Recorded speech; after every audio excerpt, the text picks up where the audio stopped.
Most people think prison food is just gray trays and cold meals passed through a slot. But behind those locked doors, something unexpected is happening. With no kitchen, no stove, and almost nothing to work with, inmates are quietly creating real meals. Not for comfort, not for fun, but to survive, to feel human, to remind themselves they still matter. This is the story of how inmates cook in prison with almost nothing. Not the kind of cooking you see on TV. No knives. No open flames. No freedom. Just creativity, patience, and a deep hunger that goes beyond food. In prison, every meal is controlled. Breakfast comes early. Lunch is rushed. Dinner is small. And for many inmates, it is never enough. The food is bland, the portions are tight, and the quality is low. Over time, hunger becomes normal. So does the feeling of being forgotten. That is when prison cooking begins. It starts with the commissary. A small list. Ramen noodles. Canned tuna. Crackers. Peanut butter. Chips. Hot sauce. Maybe a pack of cookies if money allows. To someone on the outside, these items look useless. But inside, they are ingredients. They are opportunity. An inmate looks at a pack of ramen and does not just see noodles. He sees a base. Something that can be stretched, shared, and turned into a real meal. The seasoning packet becomes gold. It adds flavor to anything. It is saved, traded, sometimes even hidden. Water becomes the most important tool. Hot water, if you can get it, is everything. In some units, inmates line up just to use a shared hot water dispenser. In others, hot water is rare, so people learn to be patient. They wait. They plan. They work around the rules. Cooking in prison is never loud. It is quiet, careful, always watching. One mistake can mean losing everything. Food gets confiscated. Privileges disappear. So inmates move slow. They learn who they can trust. They learn when it is safe. Some meals are made in plastic bags. Others in empty containers. Sometimes food is wrapped in paper and left near heat sources, like warm pipes or vents. No fire. No smoke. Just time. One simple meal might take hours. A pack of ramen is crushed by hand. Tuna is drained slowly so nothing is wasted. Chips are broken into crumbs to add texture. Hot sauce is added a drop at a time. Everything is mixed carefully. When hot water is poured in, the smell changes the room. For a moment, it does not feel like prison. That smell spreads. Heads turn. Conversations stop. People notice. Food in prison is never just food.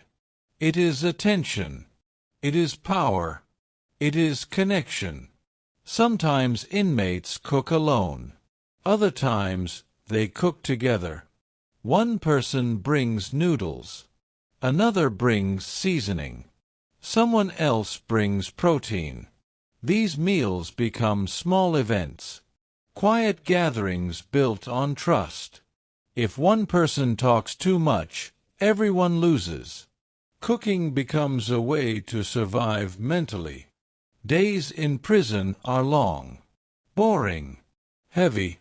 Cooking gives the mind something to focus on, something to control. When everything else is taken away, choosing how to make a meal feels like freedom. Not every inmate learns this skill. Some give up. Some rely only on the trays. But those who cook learn fast. They learn balance. They learn patience. Learning hunger. The first thing an inmate learns is not the rules. It is hunger. Not the kind that comes and goes, but the kind that stays with you. The kind that wakes you up early and follows you all day. In prison, meals are scheduled, not earned. Breakfast comes before the sun is fully up. Lunch feels rushed. Dinner is small and early, leaving a long night ahead. On the first day, most inmates try to stay hopeful. They tell themselves the food will be enough. They eat what is on the tray because there is no choice. But after a few days, reality settles in. The body notices. The stomach complains. Energy fades faster than it should. The food is made for speed, not comfort. Powdered eggs, dry bread, watery soup. Everything looks the same week after week. Flavor disappears. The tray becomes something you eat without thinking, just to keep moving. Hunger changes the way time feels. Minutes stretch. Hours feel longer. Nights are the worst. When the lights go down and the unit goes quiet, the stomach speaks the loudest. Some inmates try to sleep through it. Others pace their cells. A few sit on their bunks, counting the days. This is when the mind starts searching for solutions. Inmates begin to watch others. Who looks full?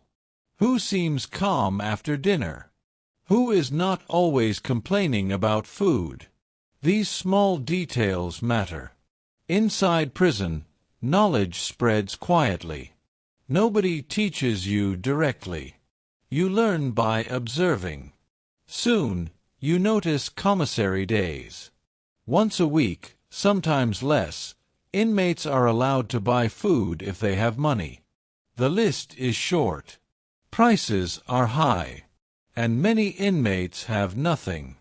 No family support. No outside help. Hunger hits them harder.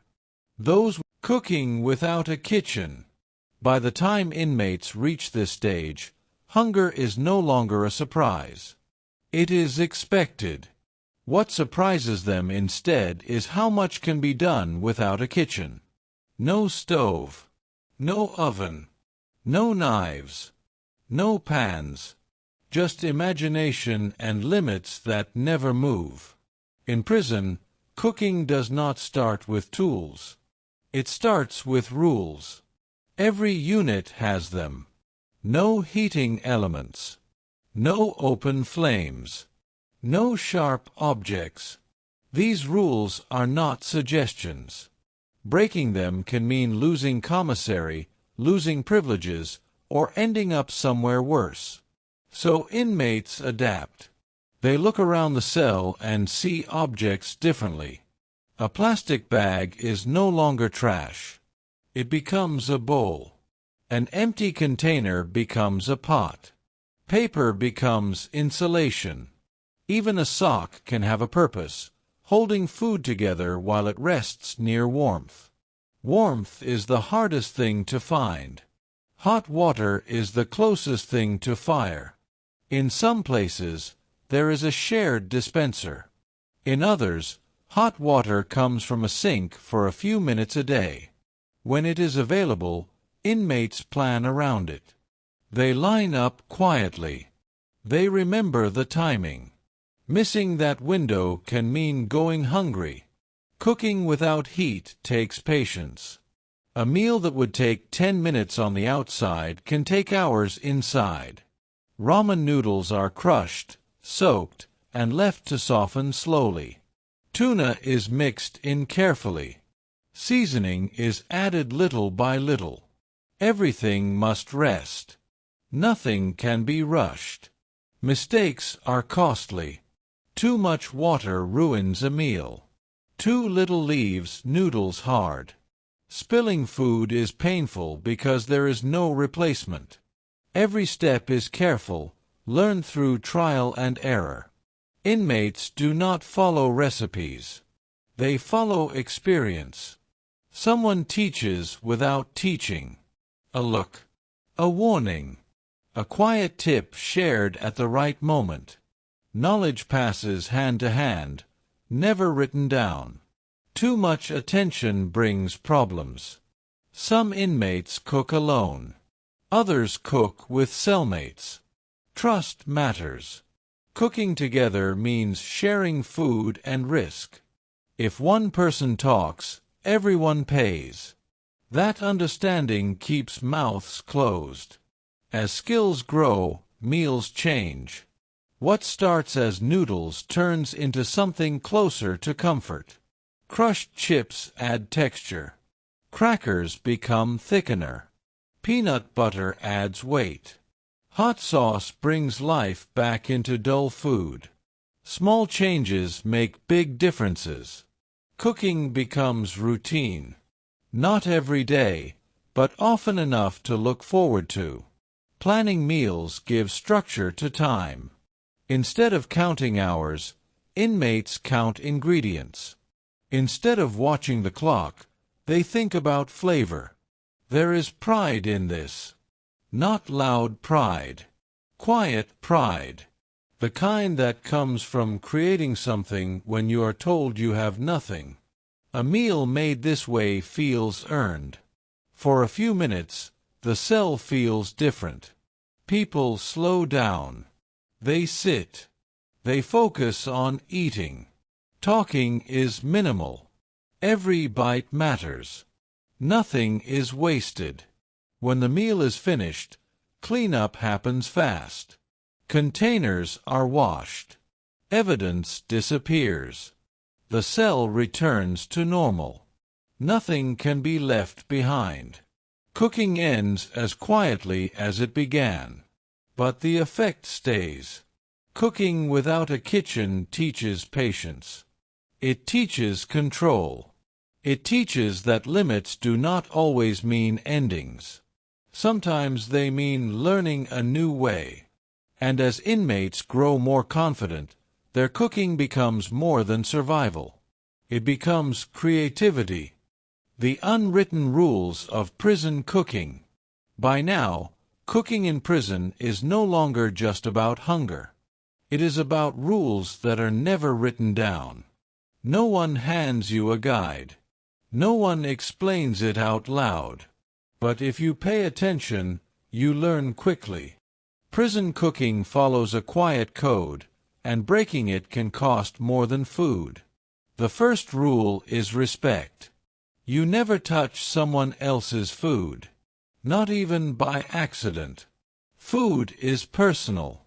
It represents effort, patience, and sometimes sacrifice. Crossing that line can start problems nobody wants. The second rule is silence. Cooking is not announced. It is not shown off. You do not brag about what you made or how good it tasted. Attention brings questions, and questions bring trouble. The best cooks are the quietest ones. Timing is another rule. You cook when the unit is calm. After count. When movement slows. When people are settled. Cooking at the wrong time draws eyes, and eyes remember. Sharing has its own rules. Sometimes food is shared. Sometimes it is not. If you are invited, you contribute. No one eats for free. Everyone brings something, even if it is small. Respect keeps balance. Trust matters more than skill. You do not cook with everyone. Only with people who understand the risk. One careless word can ruin everything. Cooking partners are chosen slowly, over time. Cleanliness is not optional. Leftovers are handled carefully. Containers are washed. Smells are managed. A strong smell can travel far, and that can end a good thing quickly. Portions are agreed on early. Nothing causes problems faster than someone taking more than their share. Meals are divided fairly, often before anyone eats. That way, there are no arguments later. Patience is expected. Rushing ruins food and trust. If someone says wait, you wait. Cooking is slow by nature. Everyone understands that. Breaking these rules does not come with warnings. The consequences arrive quietly. People stop sharing. Help disappears. Knowledge is no longer offered. In prison, being ignored can be worse than being hungry. Those who follow the rules earn respect. Not loud respect. Quiet respect. The kind that means more than food. By now, prison cooking has moved past survival. It becomes emotional. Food turns into memory. A certain smell can remind someone of home. A simple taste can bring back a kitchen they once stood in, a person they miss, a life that feels far away. In a place where days feel the same, cooking creates moments that stand out. For a short time, inmates are not just numbers or uniforms. They are people making choices. Stirring. Waiting. Sharing. These small actions bring dignity back into their lives. Cooking also builds calm. When people cook, they slow down. They focus. Tension eases. Even arguments seem to pause when food is involved. It becomes a quiet break from the pressure of prison life. Some inmates cook to help others. An older inmate might share a meal with someone new. Someone struggling might get a portion without being asked. These moments are not talked about, but they matter. Food becomes a way to care without words. In prison, showing emotion can be risky. Cooking allows kindness to exist safely. A shared meal says enough. And while cooking cannot change the walls or shorten time, it changes how time is lived. For a few minutes, the day feels lighter. And that is why prison cooking is more than food. It is a reminder that humanity survives, even in the hardest places. What survives behind bars? When people think about prison, they think about punishment, rules, and locked doors. They rarely think about creativity. But behind those walls, something quiet survives. With no kitchen, no tools, and almost nothing to work with, inmates find ways to create. Not just meals, but moments. Moments of control. Moments of dignity. Moments that remind them they are still human. Prison cooking is not about breaking rules or chasing comfort. It is about adaptation. About turning limits into lessons. About choosing patience in a place built to test it. A simple meal made this way carries more than flavor. It carries effort, memory, and respect. It slows time. It brings people together. It softens a hard environment, even if only for a few minutes. When the containers are cleaned and the cell returns to silence, the impact remains. Because food, even made from almost nothing, has power. It shows that creativity can live anywhere. That humanity does not disappear when freedom is taken. And that even behind bars, people still find ways to care, connect, and survive. This is how inmates cook in prison with almost nothing. And this is what that cooking truly means.